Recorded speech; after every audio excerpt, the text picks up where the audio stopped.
4절의 말씀을 통해서요, 예수 그리스도의 큰 구원이 무엇인가를 전하려고 합니다.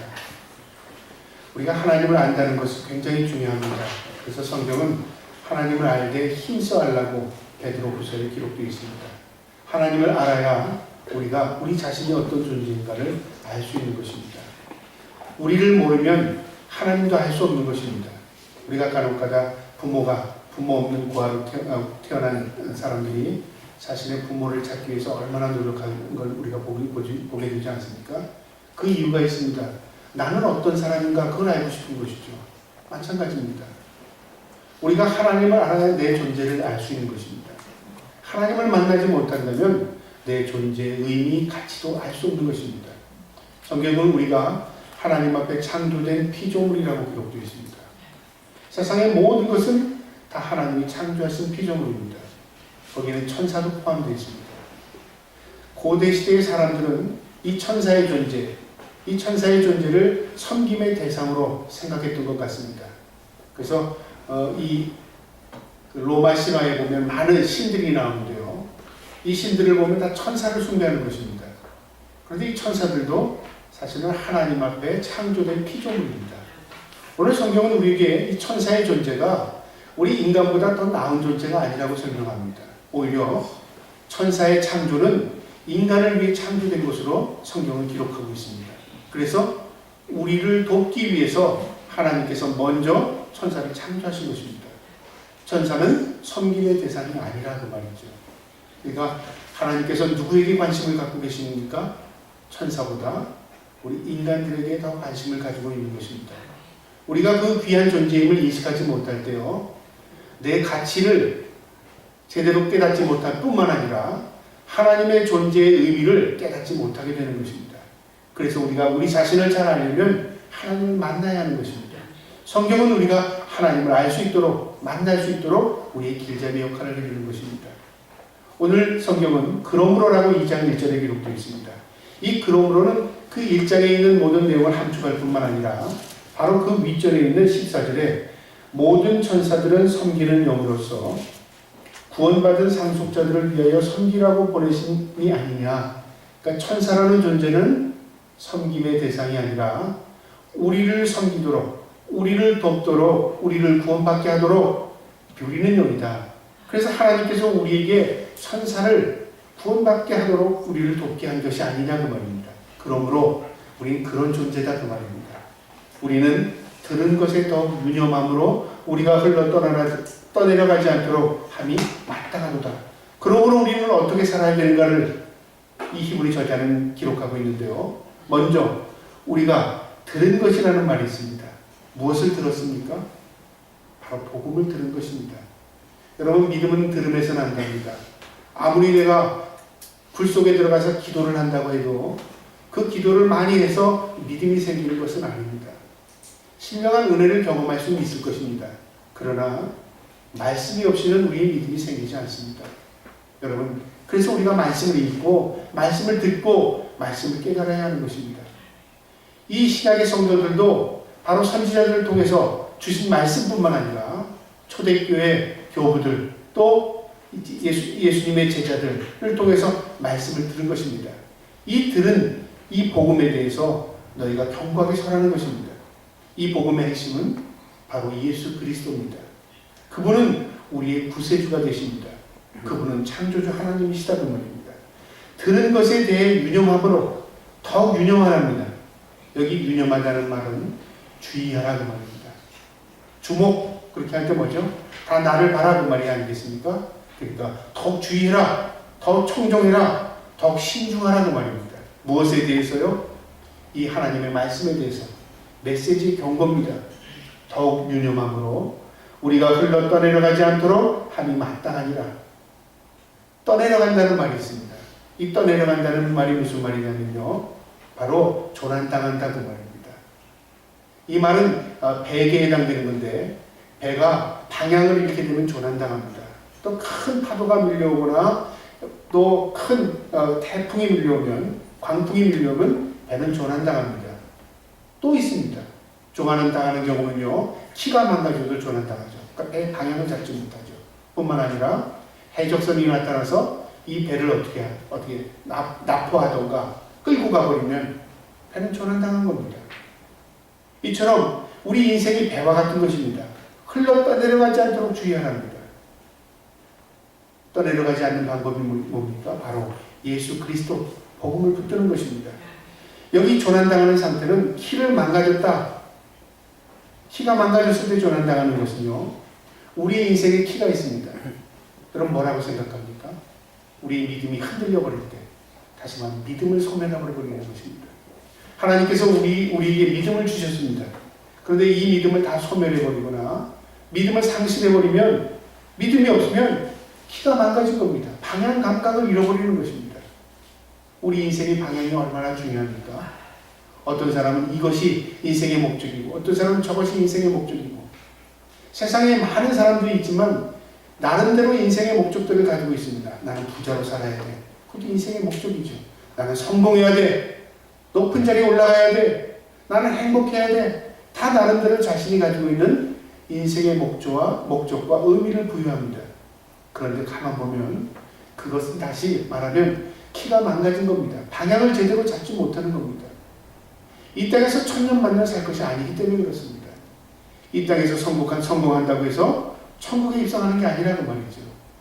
그저 이 땅에는 잠깐의 인생인 것입니다. 우리가 인생의 목표를 분명히 잡지 않으면 이 땅에서 맴돌다가 조난당해서 그냥 방향 잃고 헤매다가 방향과 의미와 목적을 상실해버리는 것입니다. 그것이 바로 우리의 믿음을 붙드는 것입니다.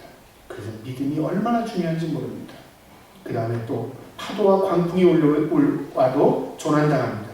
이것은 무엇이라고 비유할 수 있냐면요, 우리 인생의 환난입니다. 우리 인생의 역경이죠. 생각지도 않는 환경입니다.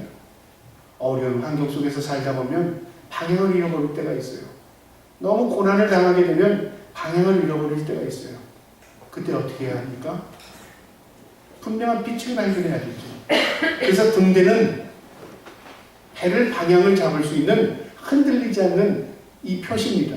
만약에 등대가 오늘은 여기에 불 켜지고 내일은 저기에 불 켜지고 등대가 이동해서 왔다 갔다 한다면 어떻게 될까요? 배는 방향을 잡을 수 없을 것입니다. 등대는 변함없이 그곳에 서 있는 것입니다. 마찬가지입니다.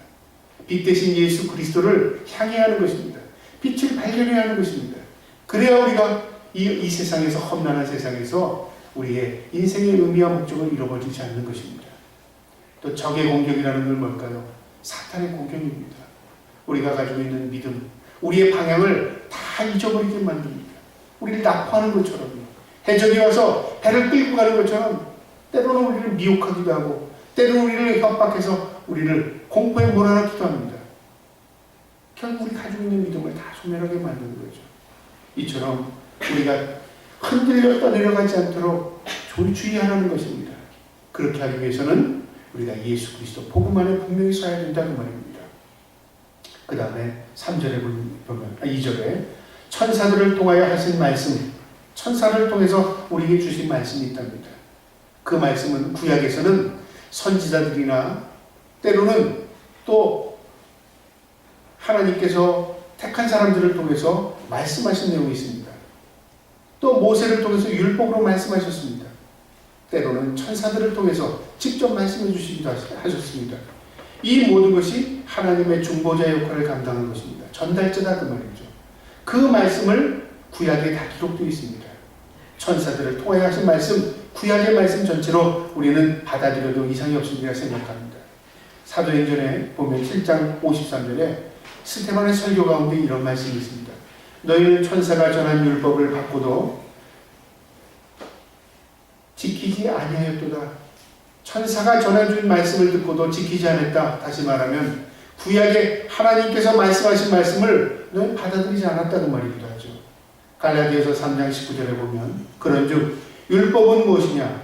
범법함으로 더하여진 것이냐? 천사들을 통하여 한 중보자의 손으로 베푸신 것인데 약속하신 자손이 오시기까지 있을 것이라. 여기 천사들을 통하여 중보자의 손으로 우리에게 전해 주신 말씀이라고 기록하고 있습니다. 그러니까 천사들이 전한 말씀은 하나님의 말씀이다 그 말입니다. 이 천사들을 통하여 하신 말씀을 경고하게 되었답니다. 이 견고하게 됐다는 것은 바로 흔들림 없이 되었다, 확증하게 되었다 그 말입니다. 여러분, 구약의 성경의 모든 것들은요 이루어졌습니다. 이미 구약은 모두 예수 그리스도를 조명합니다. 예수님이 2000년 전에 이 땅에 오셨습니다. 구약의 모든 것들은 성취된 것입니다. 뿐만 아니라 하나님이 하신 말씀은 1.1도 땅에 떨어진 것이 없어요. 복과 저주, 하나님께서 이렇게 하라 그러면 그 말씀대로 산 사람은 다 하나님의 복을 받습니다. 말씀을 거슬려 산 사람들은 다 저주가 임한 것입니다. 하나님의 말씀 그 자체는 지키는 자에게는 하나님의 은혜가 임하고 그것을 거역하는 자에게는 하나님께서 저주가 임하도록 그 말씀의 생명력을 불어넣은 것입니다. 우리는 오늘날 하나님의 말씀대로 살기를 몸부림칩니다. 그 말씀을 지킴이 결국은 우리 자신에게 복이 되는 것입니다. 이것은 견고하게 된 것입니다. 흔들리지 않습니다. 그것이 모든 범법자와 순종하지 않는 2절 하반절에 있죠. 모든 범법자와 순종하지 아니하니 공정한 보응을 받았거든. 모든 결론이 났다 그 말이죠. 이 말씀의 의미는 무엇이냐면 하나님의 말씀을 따르지 않는 것에 대한 결과입니다. 하나님은 말씀을 따르지 않는 자들에게 그 말씀을 통해서 형벌이 임하게 하신 것입니다. 순종하는 자에게 축복을, 불순종하는 자에게 저주를. 그래서 하나님의 말씀은 하라와 하지 말라로 되어 있습니다. 율법을 의미합니다. 이스라엘 민족에게 율법을 주어줬고 이스라엘 민족은 광야 생활하는 가운데 하나님이 하지 말라고 하는 것에 대해서 그들이 지킴을 통해서 자신들이 복을 받았습니다. 하라는 것에 대해서 지킴을 통해서 그들이 복을 받았습니다. 그러나 반대로 하지 말라는 것을 한 것에 대해서 그들이 저주를 받게 됩니다.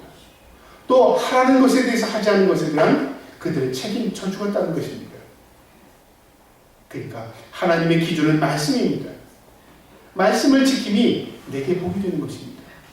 여러분, 그 말씀입니다. 이미 하나님께서는 천사들을 통해서 말씀해 주었고 또 범법자들과 순종하지 않은 자들에게 복을 주셨고 그걸 통해서 모두가 다 경험했다. 구약의 성도들은 그 사실을 알고 있다는 말입니다. 3절에요. 우리가 이같이 큰 구원을 등한히 여기면, 여기 큰 구원을 등한히 여긴다는 말이 있습니다. 큰 구원이 뭘까요? 우리가 잠시 잠깐 구원해 줄 수 있습니다. 남을 도와줄 수 있습니다. 어려움을 도와줄 수 있습니다. 그러나 그를 구원할 수는 없습니다. 영혼의 문제입니다. 그러나 우리의 영혼을 구원할 수 있는 분 오직 예수 그리스도입니다. 그 예수 그리스도의 구원을 말합니다. 그것이 진정한 구원입니다. 그래서 큰 구원이라고 말한 것입니다. 율법의 어떤 말씀과도 비교할 수 없는 말씀입니다. 여러분, 율법을 다 지킨다고 해서 구원받은 사람이 있습니까? 그 율법을 지킴으로 복을 받을 수는 있습니다. 그러나 그 영혼의 문제는 다른 것입니다. 그 영혼의 문제는 오직 하나님의 주권적인 섭리 안에 있는 것입니다. 그 주권적인 섭리 안에 예수 그리스도를 이 땅에 보내주신 것입니다. 그래서 우리는 예수 믿음으로 그 큰 구원에 동참하게 된 것입니다. 바로 이 말씀을 하시기 위한 것입니다. 이처럼 큰 구원을 등한히 여기면, 등한히 여긴다는 말이 뭘까요? 무관심하면 그 말이죠. 예수 그리스도에 대해 무관심하면, 구원에 대해서 무관심하면, 오늘날 예수를 믿지만 구원 문제에 그렇게 크게 심각하게 생각하는 사람들이 별로 없는 것 같습니다. 구원은 가봐야 알고 또 때로는 착각하는 분들이 참 많습니다. 무엇에 대한 착각이냐면 나는 교회 다니니까 구원받았어.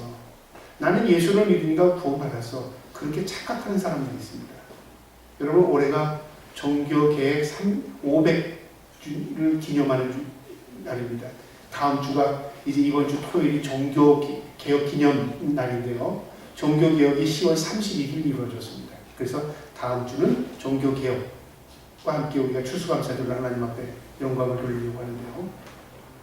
지난주에 서울의 종로가에 있는 기독교 100주년 기념관에서 신학자들과 목회자들이 모여서 제2의 종교개혁에 대해서 서로 컨퍼런스를 열었습니다. 이제는 다시금 종교개혁이 일어나야 된다 그 말이죠. 첫 번째 종교개혁은 500년 전에 마틴 루터를 통해서 종교개혁이 일어났습니다. 그 종교개혁의 핵심이 뭐냐면 오직 구원은 믿음으로였습니다. 오직 구원은 다른 방법이 없다. 믿음으로만 구원받는다. 그런데 이제 제2의 종교개혁은 오직 믿음으로 구원받는 게 아니라는 말이죠. 사람들이 믿음을 착각하고 있습니다. 믿습니다 그러면 구원받는 줄 착각하고 있다고 말이죠. 이것이 무엇의 잘못이냐면 우리가 믿음을 제대로 설명하지 못했다고 말입니다. 제대로 믿음을 전수하지 못했습니다. 믿음은 행함에서 난다. 그래서 제2차 종교개혁은 무엇이냐면 믿음은 행함을 통해서 구원받는다. 그렇게 슬로건을 걸었어요. 믿음은 행함을 통해서 구원받는다. 무슨 말입니까? 믿음이라는 건 행함이고 행함이 이루어질 때 우리가 구원의 백성이 되는 것이다 그 말입니다. 입에 있지 않는다 그 말이죠. 이것이 제2의 종교개혁이라 그 말입니다. 여러분 우리가 심각하게 받아들여야 될 시기입니다. 오늘날 가는 곳마다 교회가 생겼습니다. 가는 곳마다 믿는 사람이 넘쳐납니다. 그러나 그 영혼 가운데 진정으로 예수 그리스도가 그 삶의 주인이 되었고 진정으로 그들이 삶으로 실천하며 살 수 있는가? 그것은 미지수입니다. 알 수 없는 것이다 그 말이죠. 하나님 우리에게 믿음을 보신다고 말씀하셨습니다. 마지막 때 우리가 하나님 앞에 설 때 믿음을 본다고 말했어요. 그 믿음이 뭔데요? 하나님 난 믿음이 있습니다. 할렐루야 믿습니다. 믿음일까요? 그럼 믿음을 나에게 보여라. 야고보서 1장에 있죠. 너는 나에게 믿음을 보여라. 나는 너에게 행함을 통해 믿음을 보이리라.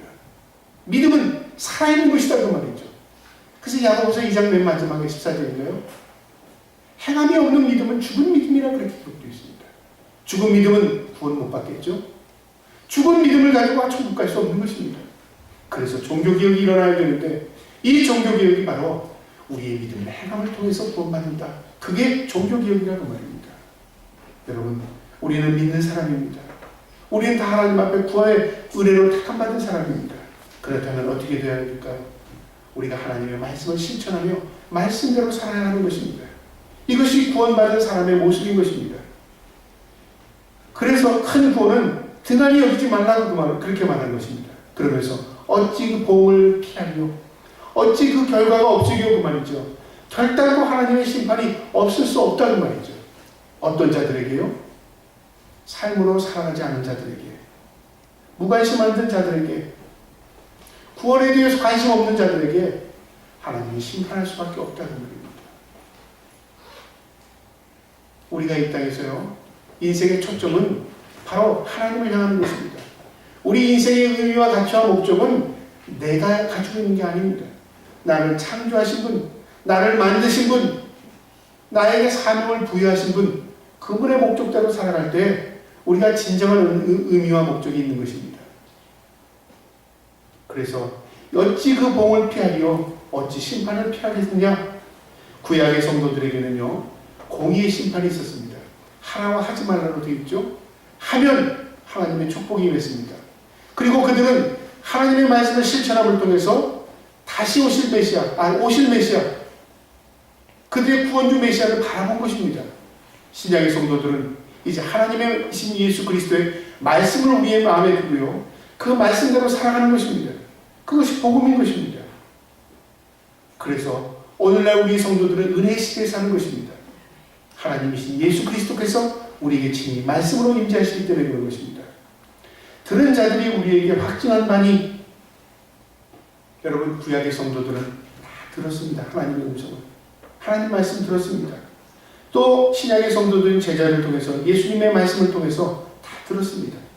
이것은 이루어졌습니다. 이루어지고 있습니다. 또 이루어질 것입니다.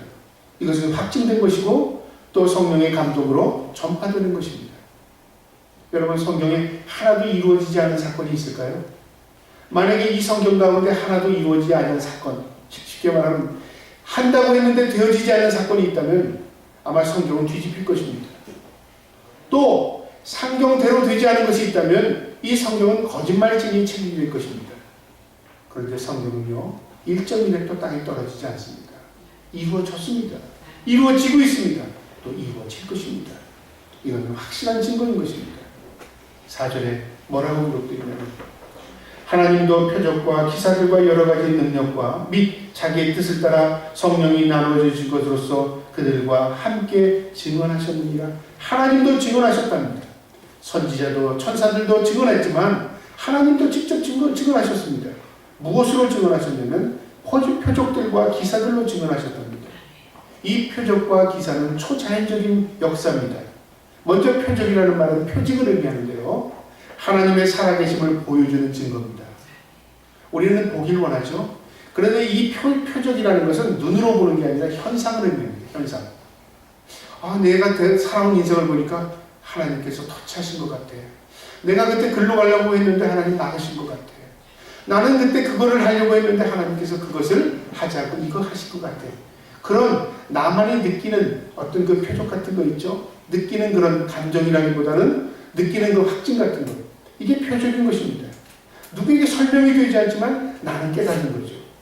그 다음에 기사는 뭐냐면 눈으로 볼 수 있는 것입니다. 기적적인 사건이죠. 눈으로 보여졌다 그 말이죠. 경이로운 사건 자체를 말합니다. 여기 물건이 있었는데 없어졌지? 그게 어제는 그런 일이 계속 진행되는데 왜 그게 없어졌지? 내 몸에 암덩어리가 있었는데 왜 암이 없어졌지? 그 사람이 나를 해하려고 했는데 왜 그 사람 존재가 없어졌지? 이게 기적입니다. 기적, 기사. 분명히 되어졌는데 내는 눈에 보이지 않는 거죠. 분명히 없었는데 눈에 보여지는 겁니다. 기적. 누가 하셨습니까? 하나님이 하셨다는 거죠. 이처럼 하나님은 표적들과 기사들을 통해서 하나님께서 살아계심을 증거해 주셨습니다. 또 여러 가지 능력을 보여주셨답니다. 이 능력은 헬라어로 dynamis라는 말인데요. 권능, 하나님의 능력을 의미합니다. 능력이 나타나고 나타남을 보고 믿도록 한 것이죠. 그러니까 믿음이 없는 우리들에게 하나님의 능력을 보여준 것이죠. 예로는 병자가 치료됩니다. 때로는 말할 수 없는 말을 통해서 방언을 하게 됩니다. 때로는 하나님께서 놀라운 기적을 통해서 보여주시기도 합니다. 이 권능의 의미입니다. 능력이죠. 이런 능력은요, 하나님께서 모든 복음의 역사에 나타나는 게 아닙니다. 특별한 경우에 믿음이 없는 자들에게 나타나서 하나님이 살아계시는구나. 죽은 자도 살릴 수 있구나. 하나님께서 죽을 병도 고칠 수 있는 거구나. 이걸 보여주는 겁니다. 만약에 죽을 병이 걸리는 사람이 다 기도해서 난다면 만약에 기도했는데 낫지 않는다면 구원받지 못한 사람이겠죠. 다 고쳐준다면, 모두 다가 방언을 한다면, 방언하지 못하는 사람은 구원받지 못한 사람이겠죠. 모두 다 예언을 한다면 예언하지 못하는 사람은 구원받지 못한 사람이겠죠. 그렇게 일반화하는 게 아니라고 말이죠. 이 권능의 의미는 하나님께서 복음을 위해서 간혹가다 역사하시는 힘입니다. 오늘날 우리에게는 완전한 권능을 주셨습니다. 하나님의 말씀입니다. 말씀을 믿지 못할 때에 사람에게 그것을 보여줄 수는 있어도 말씀이 있는 상태에서 이 말씀을 덮어놓고 그것만 보여준다는 것은 귀신도 할 수 있는 것입니다. 때로는 귀신도 권능을 보입니다. 어떻게 해요? 귀신을 믿도록, 하나님을 믿지 못하도록, 자신을 따르도록 귀신도 그런 하나님의 흉내를 낼 수 있다는 말이죠. 여러분, 때로는 하나님께서 복음을 위해서 이렇게 표적과 기사들과 권능을 보이시기도 합니다.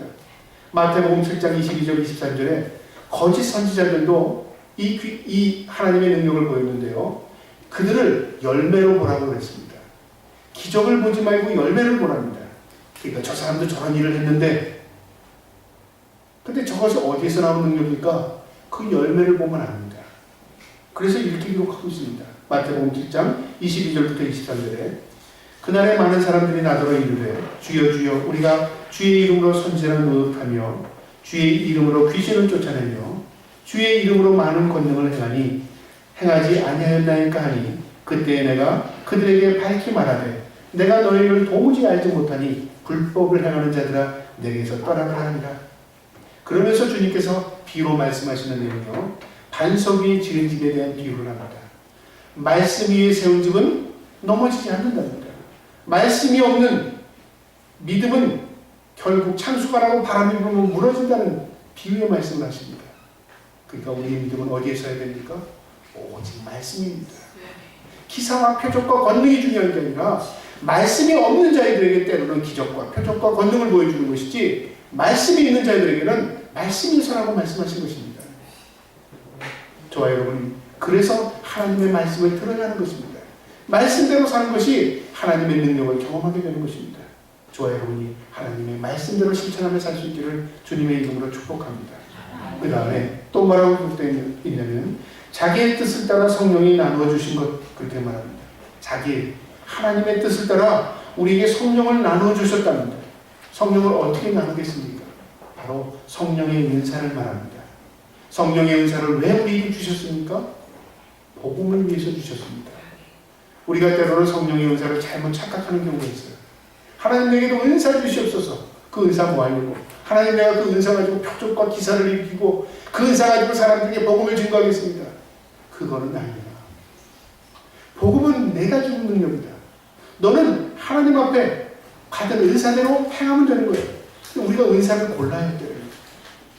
하나님 나는 뭐는 싫고 뭐 주시옵소서. 물론 구하라고 말씀하십니다. 그런데 구하는 목적이 뭘까요? 하나님의 영광을 구하는 것입니다. 때로는 우리의 명예를 위해서 구할 때도 있어요. 하나님 내가 부자 되게 해주세요. 하나님 내가 높은 지위에 갖게 해주세요. 하나님 내가 능력 있게 해주세요. 그거 뭐 하려고? 하나님의 영광이라고 말하지만요. 사실은 그거 줘야 그에게 영광이 되지 않습니다. 명예 준다고, 권력 준다고, 부귀영화를 준다고 그게 그에게 영광이 될까요? 처음 하는 것입니다. 달라는 거 줘서 영광 드러나지 않습니다. 하나님 내가 여기 있사오니 나를 받으시옵소서. 하나님 앞에 순수한 모습으로 하나님 앞에 쓰임받고자 할 때 하나님이 어떤 걸 주시되 그것을 믿음으로 받고 그걸 통해서 하나님 앞에 영광 돌리려고 하는 그 마음 하나님 받으시는 것입니다. 저와 여러분이 하나님 앞에 순수한 믿음으로 설 수 있기를 주님의 이름으로 축복합니다. 자기의 뜻을 따라 은사를 주신 것입니다. 그들과 함께 증언하였느니라. 바로 성령님도 제자들과 함께 복음의 증거자가 되셨다는 말이죠. 성령님도 구약의 성도들도 또한 선지자도 천사들도 오늘날 예수 믿는 우리 모두도 초점은 한 가지입니다. 무엇입니까? 바로 예수 그리스도를 증거하는 것입니다. 오늘 이 말씀에서 우리에게 주는 교훈이 있습니다. 하나님의 역사는요, 복음을 통해서 나타납니다. 4절이 그 말씀입니다. 표적과 기사, 여러 가지 능력 다 복음을 위한 증거입니다. 바로 복음이 증거되어야 하는 것이다 그 말이죠. 우리 모두 복음의 빚진 자들로서 복음을 위해 살 수 있기를 주님의 이름으로 축복합니다. 또 오늘 주시는 말씀의 교훈은요, 구원과 복음은 말씀을 통해서 나타난다 그 말입니다. 3절에 그 말이 있죠. 큰 구원의 능력, 바로 하나님 주로 말씀하신 바요 하나님의 말씀입니다. 우리 모두 하나님의 말씀, 이 성경을 통해서 하나님을 믿고 이 말씀의 실천함을 통해서 하나님의 놀라운 축복을 경험해 나가기를 주님의 이름으로 축복합니다. 우리에게 이미 다 말씀의 능력을 주셨어요. 내가 말씀대로 살면 하나님의 능력을 경험하게 됩니다. 그런데 우리는 말씀을 덮어놓고 살기 때문에 그런 것입니다. 저와 여러분이 하나님의 말씀을 통해서 능력 있는 삶을 살 수 있기를 축복합니다. 마지막으로요, 오늘 이 말씀의 교훈은 하나님의 말씀에 대한 결과는 반드시 나타난다는 것입니다. 2절의 그 말씀입니다. 천사를 통하여 하신 말씀이 견고하게 되어 모든 범법자와 순종하지 아니함이 공정한 보응을 받았거든. 공정한 보응, 하나님의 말씀대로 보응이 임한다는 말입니다. 순종에 따른 축복, 불순종에 따른 저주, 형벌이 있음을 알고 우리 모두 말씀에 순종하며 살 수 있기를 축복합니다. 말씀은 땅에 떨어짐이 없습니다. 내가 거부해도, 내가 그것을 의식적으로 회피해도요, 그것은 결국 말씀이 이루어지지 않는 게 아니라 내가 그것을 피한 것일 뿐입니다. 말씀은 내가 눈을 감아도, 내가 거부해도 말씀은 말씀대로 이루어지는 것입니다. 왜요? 하나님의 말씀이기 때문에. 이 말씀의 능력을 우리의 삶에 적용시켜서 우리가 늘 이 말씀대로 살아 실천하여 하나님 앞에 귀한 은혜와 복을 받는 저와 여러분 되기를 주님의 이름으로 축복합니다. 아멘. 기도하겠습니다.